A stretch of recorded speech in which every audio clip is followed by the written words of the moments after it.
बिस्मिल्लाहिर्रहमानिर्रहीम। ये जो वज़ीफ़ा है ये कुरान पाक में मौजूद है।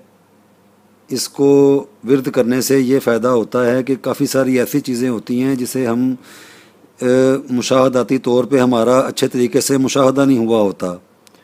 तो इसको पढ़ने से जैसे हर नमाज के बाद अगर इसको विर्द किया जाए तो विर्द करने की तादाद जो है ये तो है जितना भी पढ़ा जाए उतना कम है, लेकिन एक लिमिटेड मतलब इसकी तादाद मुकर्रर करने के लिए चाहे 11 मरतबा पढ़ लें, चाहे इसको 100 मरतबा पढ़ लें, ये आगे आगे अपना होता है। लेकिन रात को सोने से पहले इसको लाजमी पढ़ना है, ये ज़रूरी है।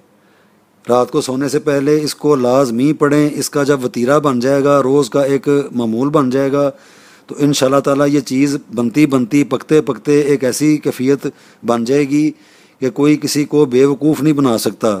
जैसे झूठ बोल के या उल्टी सीधी बातें करके किसी को वरगला लेना या अपनी तरफ अपनी साइड पे कर लेना, ऐसा नहीं होगा।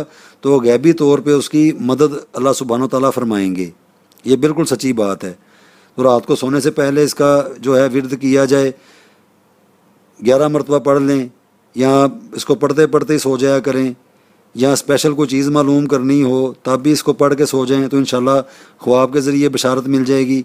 और हर नमाज के बाद अगर इसको यानी कि अगर इसका का वतीरा बना लिया जाए तो ज़्यादा से ज़्यादा जो छुपी हुई चीज़ें होती हैं वो उनका ज़हूर भी होना शुरू हो जाता है और अपनी भी इस्लाह होती रहती है कि ख़ुद भी इंसान जो है वो काफ़ी सारी बुराइयों से बचा रहता है और ऐसी चीज़ें गालब नहीं आती जो हलाकी और इस्लामी तौर पे ख़िलाफ़ हों।